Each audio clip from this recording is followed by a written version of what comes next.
وسوليدارت بنان بحان إذنكو إذن لسفية بنان بحان waxaad samaysiin tallaabadaad qaadiin ayuu taageero u yahay waxaan u guda galno wasiirka isagoo ka hadlaya waxaad qaadeen tallaabo sharafeed waxaan idin leenahay meeshaas ka sii wada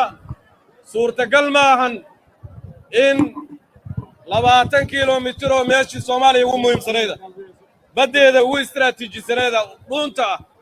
qofka dhuunta haddii lagu dhago waa dhimanaya marka badda dheer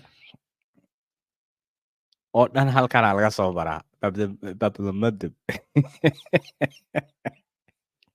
waxaa isugu dhigaya wadda